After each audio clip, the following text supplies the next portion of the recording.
this lesson, we'll cover the Revit MEP interface.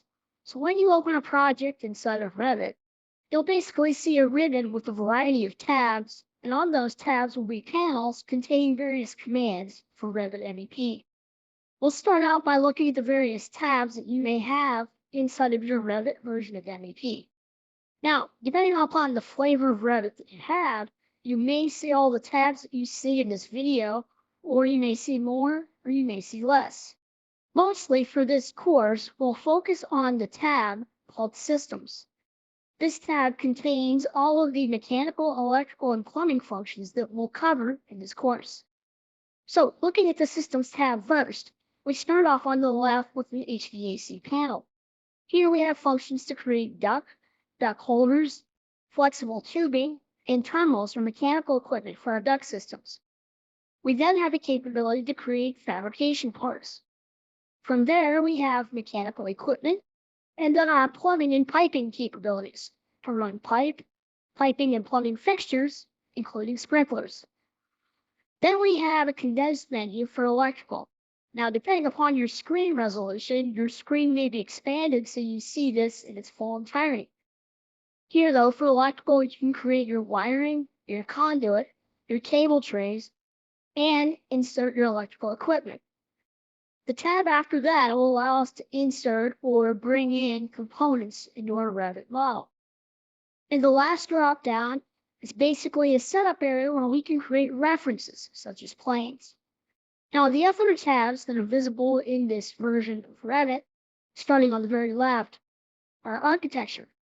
On the Architecture tab, you have various commands to create architectural elements, such as walls, doors, windows, ceilings, floors. And you have a variety of different tools to control those architectural elements as well. The next tab over is Structure. This is predominantly part of the Revit Structure program. Here, you can use structural elements to build your model, such as structural walls, structural columns, beams, braces, trusses. You can place footings, you can create slabs, and reinforcement for those structural members. The tab after Systems is Insert. This is where we can link in additional CAD files or import in other CAD data. You can also manage images and group elements. The tab after that is Annotate, basically adding all of your text and dimensions to your different views. You also can check your text dimensions, and you can also place tags. After that is Analyze. This basically lets you run analytics against your MEP model, basically checking your systems or your loads for mechanical, electrical, and plumbing. You can also look at different schedules. You can run different tests, such as pressure tests, for your ductwork and for your piping. All the way to the right is the energy analysis tools, where you can run that energy analysis against your different systems. The tab after that is Massive and Site. The first part of the tab is primarily conceptual design, where you may not know the overall layout of your building, but you know the basic shape, a rectangle, cube, a cylinder. And from there, you can divide that cube up or that cylinder up into floors or walls. The middle part of this ribbon is actually for creating site components, such as topography or sight lines, or you can create property lines, regions, surfaces, and you can insert site components, trees, cars, parking lots. The tab after that is Collaborate. This is if you're working in a collaborative environment. For example, we're using Revit MEP, but I may be working with two other people, and one of those other people may be using Revit Structure, and the other one may be using Revit Architecture. Well, all three of us want to work on one Revit model, and we want to collaborate. So this tab allows us to set up the collaboration, monitor the collaboration, and track the history of what each person is doing. The tab after that is the View tab. This tab basically allows us to create all of the different types of views. So our floor plans, our ceiling plans, our 3D views. And really, it's basically a camera looking at your 3D model. The tab after that is Manage. This allows us to manage all of the settings for our Revit project. So our information, our materials, the location of this actual building, the time of day if we want to run certain seasonal studies. We also have all of the controls for the Revit program here. And the last tab is the Modify tab. This is all of your basic Revit fundamental modify commands, such as move, copy, rotate, paste, align. Now, other than the ribbon, the other parts of the Revit window include the main drawing area, or where your model is at. Over on the left is the property area. The property area shows you the properties of whatever you click. If you don't click anything, meaning if you just click in the white background, it shows the property of the view, or that active view. Below that is the project browser. This shows all of the views in this current Revit model. If you scroll down, you can also see legends, schedules, reports, sheets, families, and groups. Now that's providing it's all loaded in your Revit project. Families, if I expand those, are basically all of the components you can use to place within your Revit model. Now back out into the window area, where your main model is at. On the very bottom of the screen, the toolbar you see contains all the controls to control the view, or detail of the model. So I can look at the detail, meaning I could see more detail of the walls or the systems. I can look at shadows. I can turn shadows on and off. I can hide elements. I can turn elements back on. Below that, on the very bottom of Revit, is the status bar. Predominantly, it shows us the status of the current model or the status of a user inside of a workgroup or a shared environment. On the right is the view cube. The view cube allows us to click on the cube, holding the left mouse button down to rotate the model, or clicking on an edge, a corner, a side, or using the rotational ring to reorient the model. The little house takes you back to the default home view. The very top of the Revit window on the left is the quick launch bar. This allows us to quickly open, save, undo, redo, and check various settings. The large R in the upper left allows us to do the same thing, but it also contains the Options button, where we can set the various options for Revit MEP. And lastly, the toolbar in the upper right is the Help toolbar, where you can search for help on commands or how-tos, or connect to Autodesk 360. So as a review, this lesson covered and looked at the Revit MEP interface. We talked about the various tabs and commands on the ribbon, the model area, the property area, project browser, various toolbars, and the status bar, view cube, and quick launch icons. In this lesson, we'll cover customizing the user interface. So as you can see on my screen, Revit is laid out with a ribbon, several different panels on the ribbon, and different icons on each of those panels. Now, some of you may want to tailor this or change this to better suit your workflow or how you work in your daily activities. For example, maybe you don't like the order of the tabs on the ribbon, and you want to rearrange those. So let's say I wanted to move the Systems tab to be first in the list before Architecture. To do that, hold down the Control key and then hold the left mouse button down over the word Systems on its tab, and then simply drag it right or left, and then release the mouse button where you want to drop the actual Systems tab, and that's repositioned. Again, to do that, hold the Control key down, and then hold the left mouse button down on the tab, and then simply move it to where you want it, and then release the mouse button. That drops the actual tab. You can also do the same thing for the panels. So on the Systems tab, I have an HVAC panel, mechanical panel, plumbing and piping panel, and you can rearrange those. To do that, you do not have to hold the Control key. All you have to do is hold the left mouse button down over the panel name, for example, HVAC, and then drag it right or left to its new position, and then release the mouse. That moves the panel to wherever you like to place it. You can also pull that panel off of the ribbon and float it. For example, if I hold the left mouse button down on HVAC and drag it down, and then release it in the open area of my Revit window, I now have a floating panel. The panel has two borders, one on the right or left, but you can easily manipulate it and move it around the screen. You can also move it to a dual monitor too, or a second or third or fourth monitor, depending on your configuration. And you can pull as many panels off as you want. I can pull the mechanical panel off, and you can actually dock these two together as well as they're floating, just by dragging them to the right or left of each other. Now, to get them back on the ribbon, One simple way is to the right of these floating panels in that gray bar that appears. At the top of that bar, there's a little icon that will allow you to return these panels back to the ribbon. So if you left click on that, these panels now go back to the ribbon to their previous position. And again, to drag them back and forth on the ribbon, simply just drag the actual panel to its new location, and then drop that actual panel on that ribbon location itself.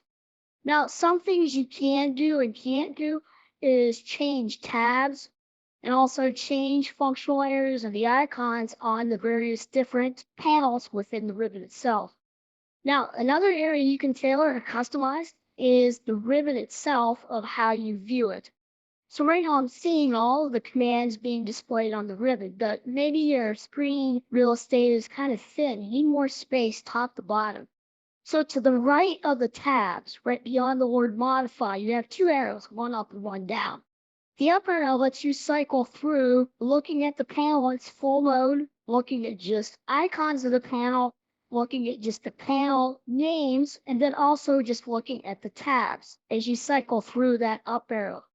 The down arrow to the right of that lets you set any one of these specific modes. So for example, minimize the tabs. If I click on that, the entire ribbon is hidden and I only see the tabs for those ribbon elements. If you click on the tab, you temporarily see the ribbon and all of its panels and icons. And then when you click away from it, it disappears. To get it back to where it originally was, if you hit the drop down arrow and click cycle through, and then click the left drop-down arrow or up arrow. That will cycle back through until you see the entire ribbon displayed. Another thing is, what if you accidentally close something or turn something off visually on your interface or your screen? For example, the properties palette on the left. If you happen to hit the X on that or the project browser below it and it disappears, how do you get that back? Well, to do that, go to the View tab on the ribbon, and then all the way to the right, click the User Interface dropdown. Here's where you can turn on and off the various parts of the user interface. So for example, I turned off the Properties panel.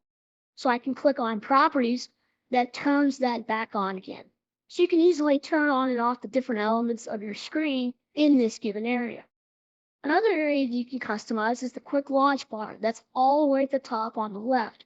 Various icons are displayed for saving, opening, undo, redo, 3D views, some line weights. The drop down all the way to the right of these icons, that's the little arrow pointing down, allows you to turn on and off these pre-selected or system set icons or functions for this quick launch bar. To customize the order for which these are displayed, you can click on the Customize Quick Access toolbar. This will open up the actual Customize Quick Access toolbar where you can move up or down any of these functional commands simply by selecting them and then up arrow or down arrow reorient.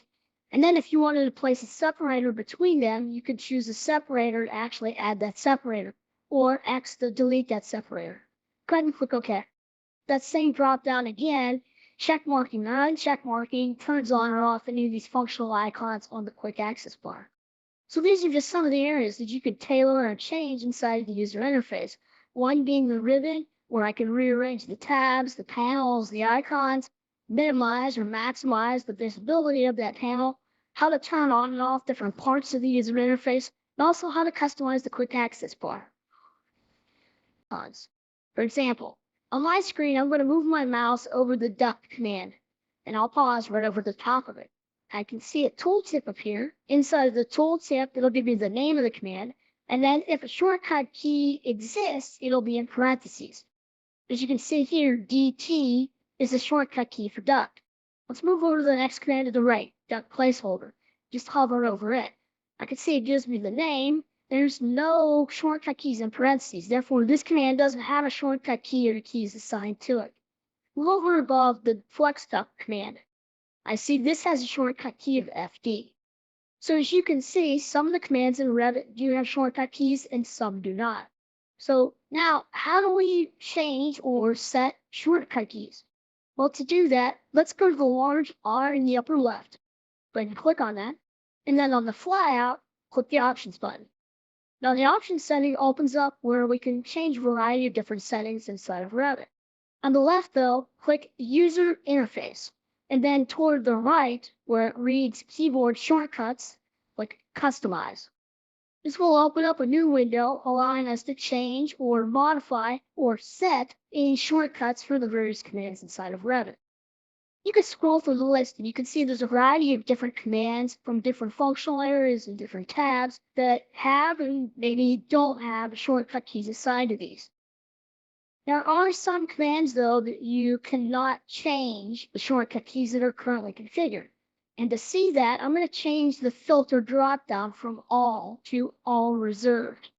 Anything now that's in the all reserved list, you cannot change, hence it's grayed out. Most of these are functions or shortcuts with the Alt key or the Control key or the function keys. And you can see that as you scroll down and up through the list. Everything else, though, is fair game to change or add to.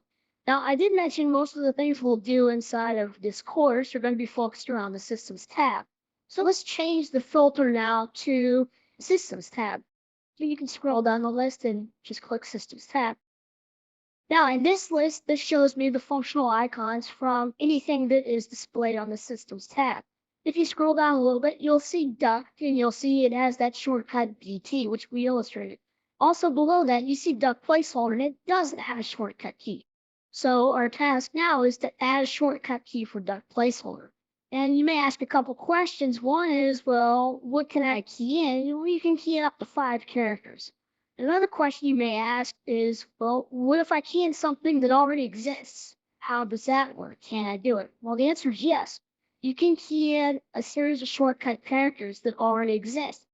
Revit will allow you to cycle through the commands that use the same set of shortcut keys. And to illustrate that, I'm going to do that for Duct Placeholder.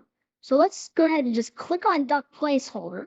When you do that, the Press New Keys box below is activated. And it's asking you now to key in a series of shortcut keys that you would like the Duct Placeholder command to use.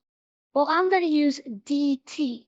Same thing that's up on the screen right now for Duct. So I'm going to key in DT, and then I'm going to click Assign. Now, when I do this, Revit's going to notify me saying, hey, DT already exists. Just make sure you're aware of that. I'm going to say, yes, that's fine. OK. Go ahead and click OK.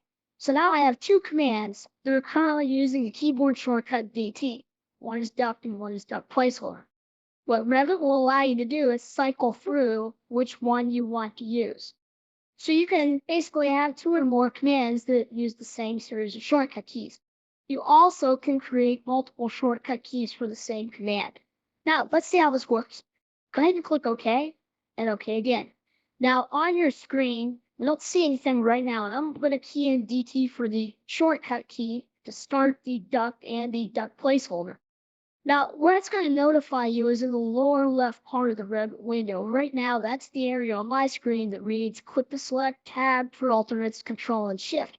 That will change to the actual commands that are started from DT. That area is called the status bar in Revit. So as I type in DT, I see the first command listed in the lower left. To cycle through, hit your up or down arrow. And you can see now I'm looking at Duct. If I hit the down arrow, now I'm looking at Duct Placeholder. And I can cycle back and forth because Revit is waiting for me to choose which command you want to start. So let's say I want to start Duct. When I just see Duct, hit the spacebar. That will actually start the actual Duct command. Outside of the little save option that came up there, which we'll cover in another section, you can see now the Duct command actually started. Go ahead and click Escape to actually exit out of that command. Now, if you were to hover over the Duct Placeholder, I see it has a shortcut of DT, and if you go over Duct, it has a shortcut of DT as well. And to illustrate that again, if I type in DT in the lower left, you can see Duct, hitting the up or down arrow will allow you to cycle through, and then hitting the spacebar will start the one that's highlighted, and Escape to exit out of that. Now, if the shortcut key only had one command assigned to it, for example, piping, PI, go ahead and type in PI. It starts the piping command, and you can hit escape out of that. So you can change or add as many shortcut keys as you want, making life easier if you're a keyboarder. Now to get back to that keyboard shortcut window that we just saw, there's a shortcut key for that too as well. It's KS. So if you type in KS for keyboard shortcuts, you get back to that same window. Now the reverse is true of what we just did if you want to remove that shortcut key. So I'm going to change my filter back to the Systems tab, and I'll scroll down to the duct placeholder, and then click on the T to the right of that placeholder. And then if I wanted to remove that or any others, just click remove. And then to close this, just click OK. So this was an overview of how to create shortcut keys, how to search for shortcut keys, and how to utilize shortcut keys inside of Revit. In this lesson, we'll cover using the included working files. For each lesson in this course, a file has been included you can follow along with. So on your computer, let's open Windows File Explorer. With Windows File Explorer open, navigate to the C drive. Once on your C drive, create a directory called Learning Revit MEP. You do not have to capitalize the actual name of the folder, but it's a little easier to read if you do. Now, once you have that folder created, simply copy the files to this directory. Once you've copied those files to this directory, you'll actually see a folder or directory for each chapter, reflecting chapter lessons. Inside of each of these folders are the actual files you will use for each lesson, named accordingly. Now these files are saved previously in the version 2014 format, which means if you're using Revit 2014, 2015, or 2016, you can use these files. If you open these files in version 2015 or 2016, Revit will convert the file to that latest format. Now, how do you open the files once you've copied them to your C drive? Well, let's go back to Revit. Inside of Revit, you can click Open in the project area, the Open icon on the Quick Launch bar, or I can go to the large R, Open, and Project. Now, once you have that screen open for Open, navigate to the C drive, Learning Revit MEP, and then to the chapter for which exercise you want to open. In this example here, I'm going to open the file using the included files. Simply select the file and click Open. If you're using a newer version such as 2015 or 2016, the files will convert and then open inside of Revit. Now, after you've opened the files, you can simply save the files back to the same name or a new name if you want to retain the original. In this lesson, we'll cover views. So what is a view? Well, in Revit, views are like cameras. For example, what you design in Revit is in 3D, a three-dimensional model. Think of it as let's say, a cube or a house. And you want to look at the different sides of that cube or that house. Views, if you will. You could look at a right elevation, a left elevation, front or back. Or maybe you want to look at the top, which would be a roof view, or you want to look at each floor. It would be a floor plan view or a reflected ceiling plan view. Or you take a slice through that view, kind of what you're looking at right now, where you have a section view, basically a slice through that model. Now in that view, you may only want to see certain elements, so you could hide things. For example, looking at your screen and my screen, I don't see any architectural details or any mechanical HVAC elements, so those are hidden. Also, I don't see the full width of the building, so it's clipped. Same thing with the depth of the view. I don't see farther down in the view, I just see a specific distance or a depth. So where is all this controlled? Well, the majority of the controls are on the fly being set by the toolbar on the bottom. And that's where I'm moving my mouse right now. For example, this view has a scale. I can click on 1 to 100, and this is where I can override the view. I also have a detail. Detail lets me see how much detail in the elements within the view. For example, right now I see the conduit, my electrical wiring. If this were plumbing or tubing, you'd see the same thing. If you were to change this to coarse or medium, you actually see that only displays as a singular line. Now, depending on what you're looking at, you may want to show detail and you may not want to show detail. Again, it all depends upon that view, though. You also have the level of graphic display. In this case, wireframe, shaded, realistic. And again, depending on what you're looking at, you may want to show a shaded mode, you may want to show a wireframe mode.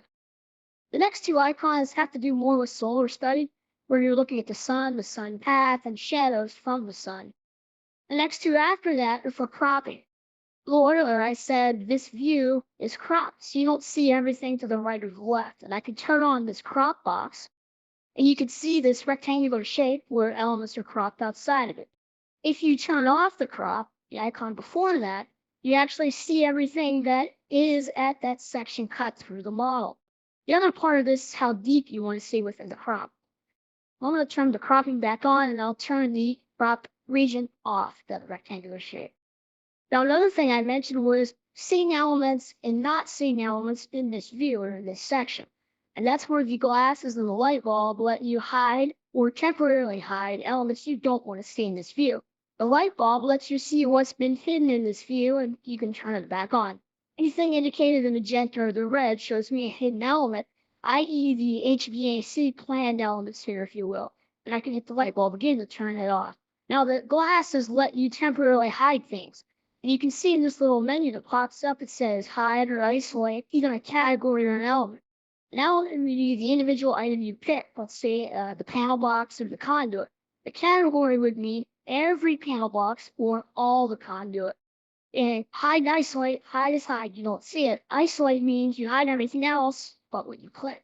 And then the reset would set it back to the default settings. So those are the settings for the most part you can control on the fly for this view. So the next question is, how do you create views and where are they located? Well, looking at the left side of your screen and the lower left is the project browser. The top part of this shows you your views, and the views are sorted based on the default sort set that you're looking at. Right now, the sorting is being sorted in what's called simple or simple mode, where it's showing me discipline and the views for, in this case, mechanical MEP elements based on those disciplines, those views. So I can see the section, main element, electrical distribution view is the one I'm looking at right now. And you can change this. And to show that, if you right-click on Views Simple, and then click Browser Organization, this is where you can change how you want your views sorted and what views you see. A lot of people work under Type and Discipline. So if you click Type and Discipline, click OK, I now see the views are sorted by their type. If I expand each one, let's say floor plans, well, now here's the floor plans, here's the electrical floor plans, and then here's the electrical floor plans for each level based on the lighting and the power, and then even sub-elements if there's different or multiple plans for each. And you can scroll through the list and see there's multiple ones, even the main element. Now the view that I have on my screen right now is a section view. So it's going to be under sections. It's also an electrical section view, so it would be under electrical. And then there's my main electrical distribution view. So another question you may say, well, how do I know where the view is grouped under which discipline or subdiscipline? Discipline in this case being section or electrical and then a subdiscipline down. Well, as you click on a view, the property box above this project browser displays the information for that view. Very similar to what we were setting down here on the view bar on the bottom. This view here, the main electrical distribution, I have the scale, there's the model display, the level of detail, the parts, visibility, and if you scroll down, you can see the discipline is electrical. So that's how it gets grouped under electrical. Even goes a step further, if you go down a little more, you have a subdiscipline, in this case power. So I can actually group and change multiple views based on, let's say, their discipline or subdiscipline. Even if you scroll down, there's other settings for template, which I'll cover here in a minute, the crop, phasing, which is at the very end. And what phasing is if you're doing a lot of, let's say, demolition and reconstruction, you want to take that into a phased approach. Now, everything I've said thus far can be applied on the fly, or you can apply a template to a view. So how do you do that? How do you create a new view? Well, to do that, go to the View tab on the ribbon. To create a new view, it's in the middle, and there's a drop down for plan views, and you can create a new view, whatever you choose in this case, floor plan, etc. And then once you have the view created, click on the actual view name itself, and then over on the left, you can go to View Templates, and then apply a view template to the current view. The templates, to see what they look like, click Manage View Templates. And if you open this up, here are all the templates you can apply to a view. Best way to see these is by filtering them. So if I look at the major discipline electrical and then look at the sub-element for elevation, section, and detail, and then look at the electrical section, These are the default settings for that view that's open on your screen. You can see they match based on what we saw below. Now you do have overrides, and you could override the current setting to make a new setting or create a new discipline, if you will, or a new template. Some other elements you could override on the fly from the view toolbar on the ribbon. In the left area, you do have the graphics where you can turn on or off thin lines or thick lines. You can filter again based on discipline and then change these settings, or you can override the visibility graphics from what the template set. This is basically those model elements you could turn on or off, or annotation elements that you could turn on or off within this view itself. And click OK. You can also render, which we'll cover that toward the end of this lesson. And then you can also look at the overall graphic display options, and that's the little down arrow to the right. Again, a lot of this is what you set on the view options bar on the very bottom, that toolbar, but this is where you can set these globally. So shaded or shadows or lighting or even applying a background, if you will. Then click OK. So in summary, what we looked at is what is a view, how are views grouped, meaning in the project browser, how do I see them in a sorted manner? How do they get sorted in that manner? And that's by the view properties. How do we change those properties? And then how do we create the view from the View tab in the Create window? And then how do we apply a template so we don't have to keep changing and setting all of these criteria for each view for every time you create a view? And that's in the View templates where we can apply and manage a template. In this lesson, we'll cover project files and templates. So if you haven't worked with Revit before, you may ask yourself, what is a project file? Well, the project file is the actual file that you're designing, that three-dimensional model inside of Revit. Or some other tools may call it a drawing or a part. Revit calls this a project. So that three-dimensional model is called a project that you create. So looking at my screen right now, this is the intro screen that you would see once you start Revit. You have projects listed on the top, then a horizontal line and families below that. I'm just going to focus on the project area right now. So on the very top, below projects, you have an open button. This will allow you to open a project that you have currently worked on or somewhere that's given you that it's already been designed. To the right of that are 4 pictorials. These little images represent the last 4 projects you opened. Now that's based on default settings for Revit. You can simply click on one of these images and it would open up that project. Below open on the left is new. New allows you to create a new project either from scratch or from a template. Now below the new button are 4 default templates that you can use. Construction, architectural, structural, and mechanical. These templates already have elements built into them, so you don't have to recreate and set up everything for every project you create. That's the power of creating a project from a template. Now, what other templates are there? Well, let's click the New button to see. The new project window appears, and in the template file dropdown, you again have those 4 projects plus none. But there are other projects that are loaded. They may not just be visual in this list. To see those, click the Browse button on the right. This will open up the default location for your default templates based on however you installed Revit. For example, the way I installed Revit was to use the imperial units or measurement system by default for any Revit project I create. So that means inches and feet. And this is the location of where those imperial templates are actually located. As you can see, I have a lot more than those 4 that you saw previously. And a lot of these templates are geared specifically for discipline or that area of design that you're working in. So it could be structural, mechanical, electrical, could be residential or commercial. There's also one for default. Default is just a generic broad range template that has a few elements in it, but not really specific to a standard or an industry or an area of discipline. So to create a project based on one of these templates, simply just click the template and then open. That'll put the template file in the actual dropdown. So you see it here. And then project is highlighted for create new. And then I would just click OK. And I'm not going to do that just yet. Let's go back and look now where these project templates are stored at. So I'm going to click Browse again. Same list appears. One thing to note, the project files end in the extension RTE. You can see that on the very bottom. So Revit template file ends in .rte. Now the location Again, depending upon what version of Windows you have and how you installed Revit, this location may vary, but the templates on my computer by default for a default installation would be under the C drive, Program Data, Autodesk, Revit 2015, Templates, and then in my case, US Imperial because Imperial units are default. You also have metric units too that could be installed or they may be your default setting, again, depending upon how you install Revit. To see those, I can simply click Templates, and now you have two folders.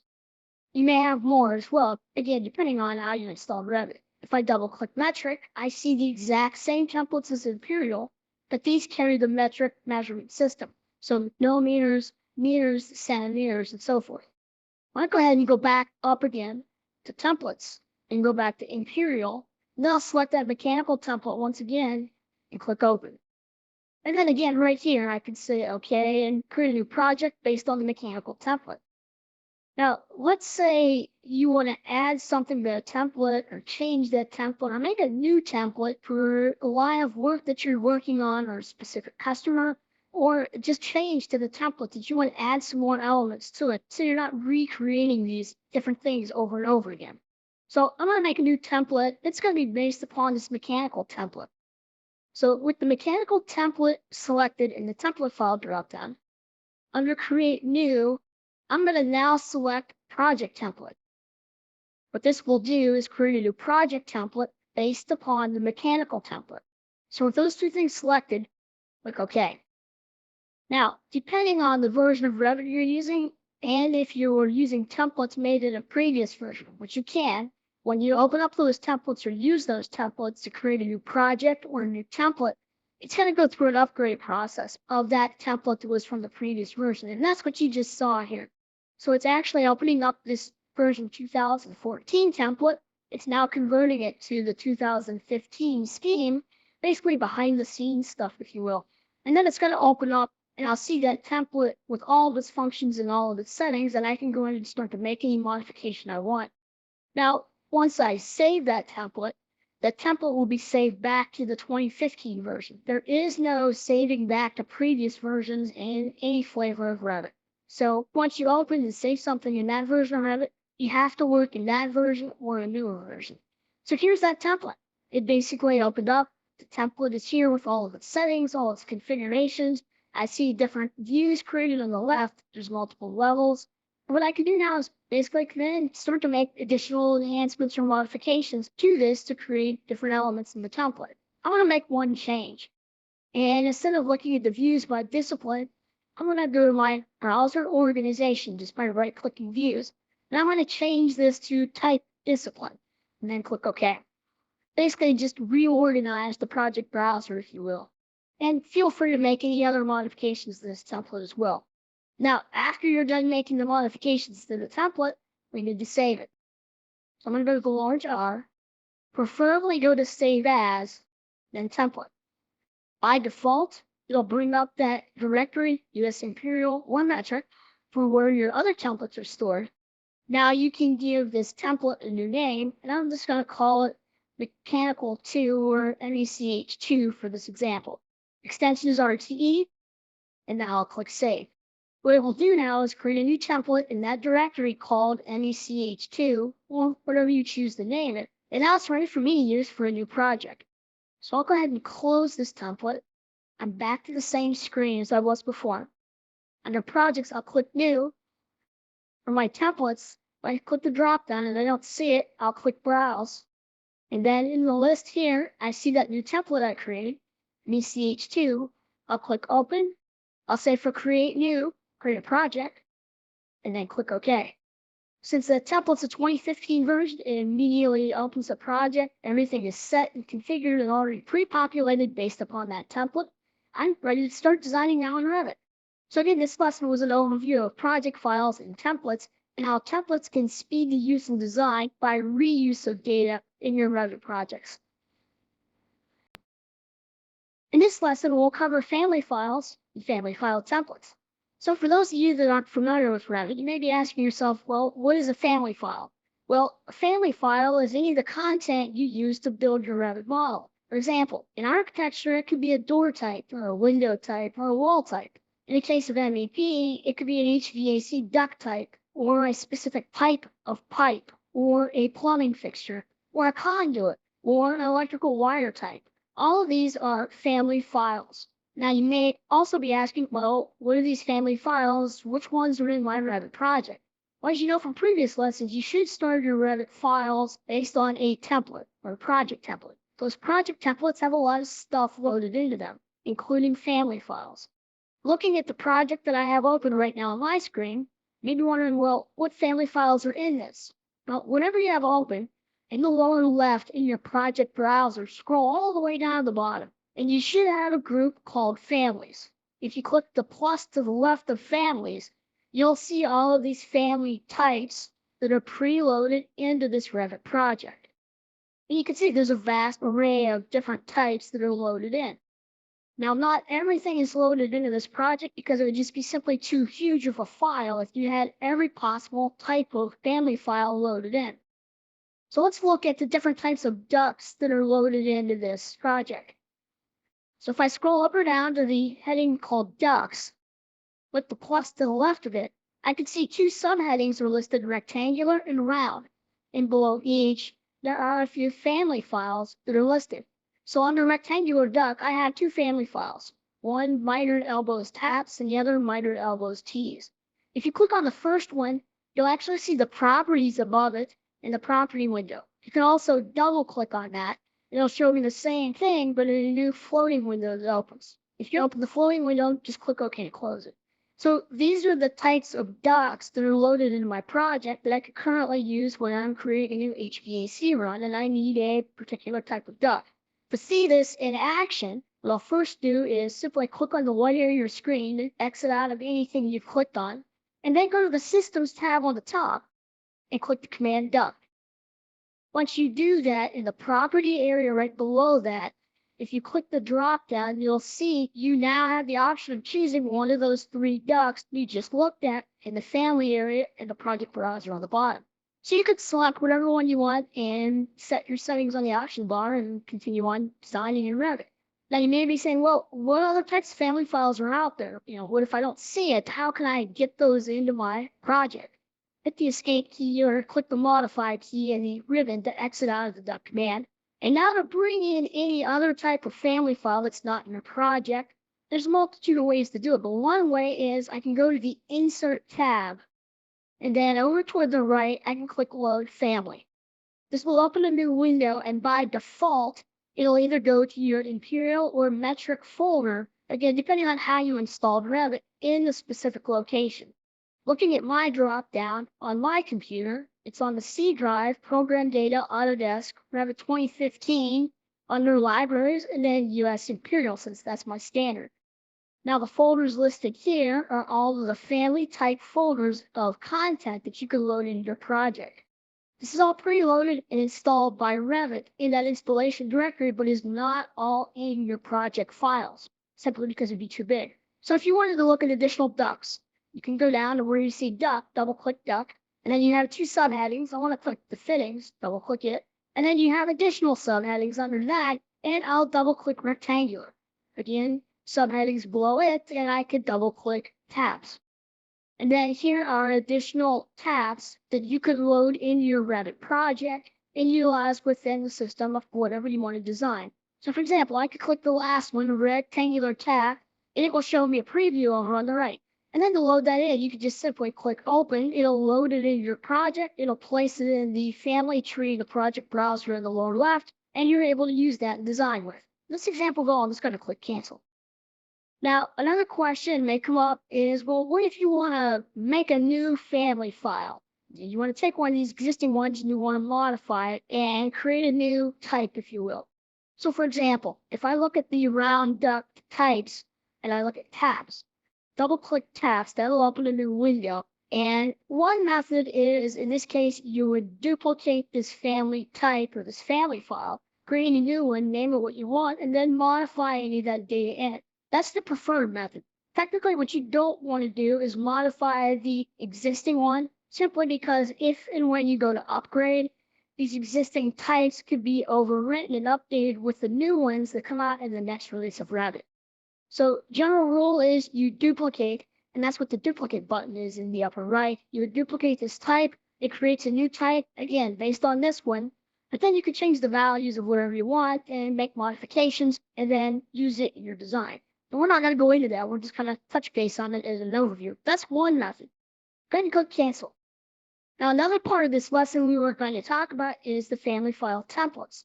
And this is the second instance. If you want to make a family file that's based on nothing, in other words, from scratch, this is the method you would go about doing that. Go to the large R in the upper left. You can go to New, and then I can click Family. Now, when you click Family, just like when you would click Project, create a new project, you're presented with a list of family file types that you can use as a basis for creating that element. So if I scroll down to duck, you can see there's different types of duck family templates that you could use to create a new duck. So if I click on the duck T, I'll see a pictorial over on the right, a little preview with reference geometry, assisting me for creating this actual three-dimensional duck family file. So when you go ahead and click open, it'll create the new family file based on that template, grouping it under the duck T family. And again, you're presented with that reference geometry to start designing and building. Now, the interface is a little different. The ribbon is in the family editor mode. So it does take a little understanding of how you would build this because you are building in 3 dimensions and you're also designing with attributes, intelligence inside of these system elements. So it could calculate flow, how to go together with another piece, etc. In this lesson, we're not going to go into that in depth. So just go ahead and click the X in the upper right, and that'll take us back to our project. So in summary, we looked at different family files within your project, which ones are here, and if they're not there, how do we load them? And then we also looked at creating new family files, either by duplicating an existing one or creating one from scratch.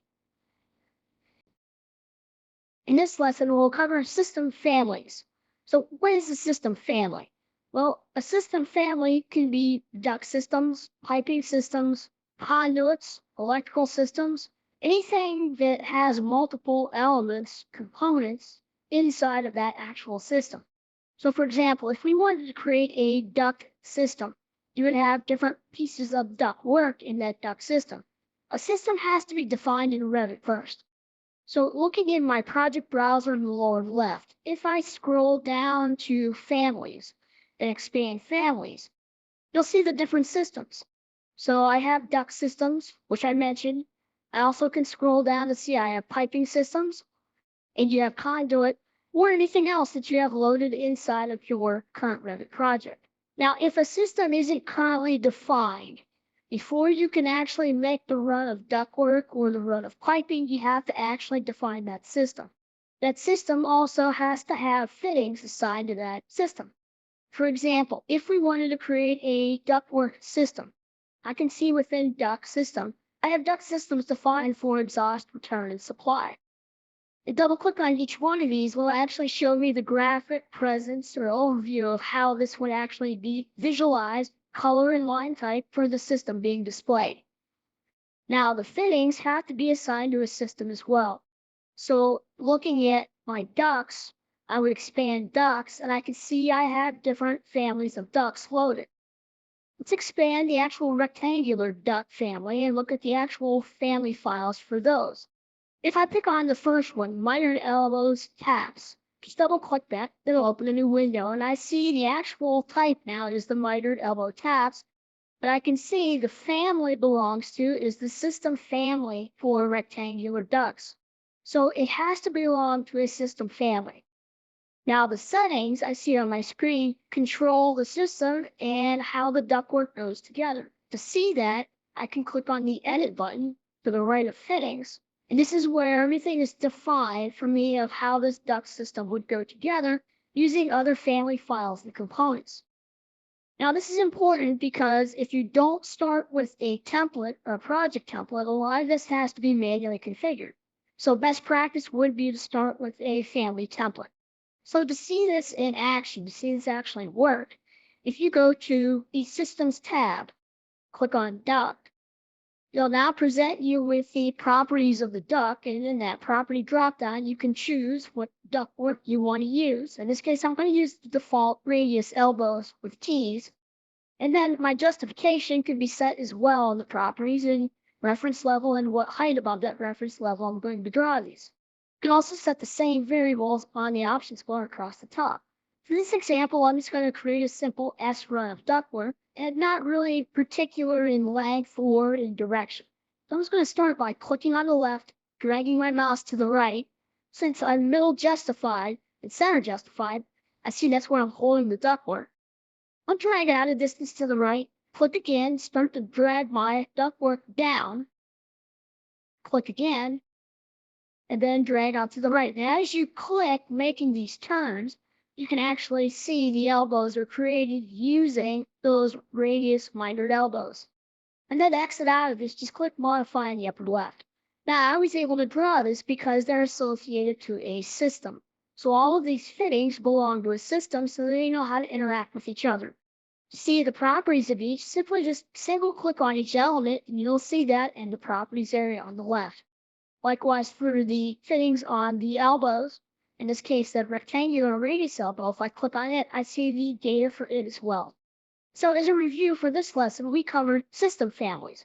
The importance is the system families have to be present before you can actually start designing your systems. The systems have to contain family files or fittings. The best way is to start a project with a template that already has these systems predefined, and then you can just add in new family files or content components as you choose and assign them to the actual systems.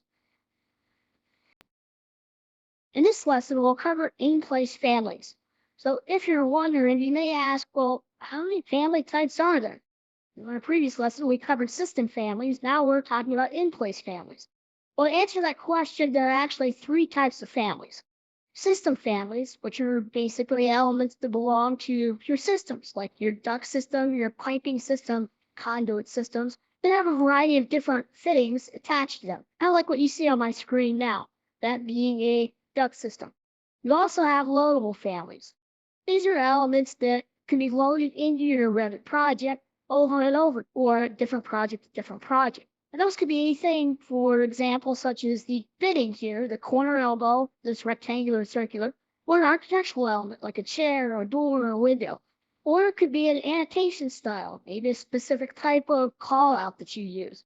So those are all loadable families that can be reused in different projects. And then you have what this lesson is about, in-place families. Well, in-place families are for those unique elements that you just need to create something custom for this project. So it's not something you're going to use over and over again, or at least in theory you're not going to use over and over again. So you create custom content, and the example of that is in-place families. Let's say on my screen I have this ductwork and I need to create a custom piece of duct. Well, I could open up an existing family and modify it, duplicate it, and then create a new family, but then that goes back into my library and then I could use that over and over again. That may be what you want. Or you could create what's called an in-place family, basically just creating custom content, custom geometry, referencing this existing geometry you see on your screen, but it only exists for this exact Revit project.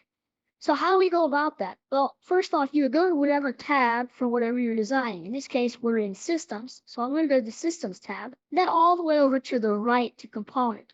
Now, in the drop-down for component, you have two options. You have to place a component, and just to show that this is for those elements that already exist that you want to reuse within this project.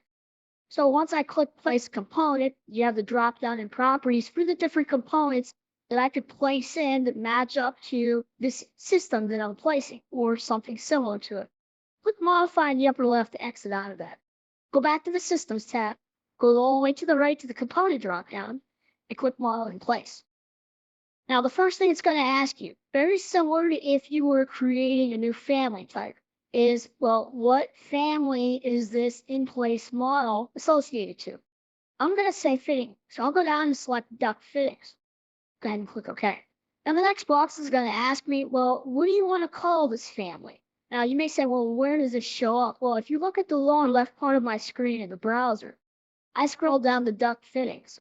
And below that, I have the actual names of the subfamilies, oval cross, straight, oval elbow board, etc. This is the name that they're pertaining to. So whatever I create here will go in this list grouped under duct fittings. For example, in this one, I want to call it duct fittings sample. You can call it whatever you choose. And when you hit OK, you'll see it populate in your project browser. So go ahead and click OK. So I see it's now available in my project browser, but again, only for this project. The other thing that happens is the ribbon changes. You're now in the editing mode, very similar to what you would see if you were creating a family file or editing a family file. So from this point, what you technically would do is you would create some geometry if the geometry didn't exist, and then add some intelligence to it if you wanted to. For example, a duct connector or a conduit connector for actually placing this if you were going to use this connect within the system. Also, if you wanted it to be able to measure some of the elements within the system, airflow, for example. So I need to add those intelligent items into it. Now to the right of the connectors are datums. This is what I would use if I'm setting up references. So what plane do you want to sketch on? Not on the floor, not on the ceiling, but maybe a certain distance off the finished floor. Or reference lines, dimensioning from A to B or C to D. An example of how to do this without going in depth, because creating family files can be a pretty elaborate task, especially if you're adding in a lot of the content, and we're not focusing on that just yet within this lesson. A quick example to show you this would be able to create an extrusion, basically some three-dimensional geometry. I'll go to the forms part of the ribbon. I'll click extrusion. That will now change to the drawing edit mode. And over on the right, I'm going to select basic line. This will allow me to basically draw lines, similar to sketching. And then I'll use my existing geometry for the ductwork simply by starting to select different points and then drawing some rough geometry for the shape of this duct. The geometry really doesn't matter for this example. So once you've created some geometry, make sure it's closed in this case, so all the corners are touching each other, no overlapping lines, go ahead and click the green check mark. That will then exit out of the edit mode, and you're now basically able to edit this, add some other additional settings, or if you're finished with it, I could say finish model. That will then create the geometry, this new duct element. I see it now in the project browser in the subheading. And this is where I can go in and further edit that, assigning it to a family, specific values to it, conduit elements, and intelligence, if you will. So in summary, this lesson covered in-place families. What are they, where you use them, and how you go about creating an in-place family.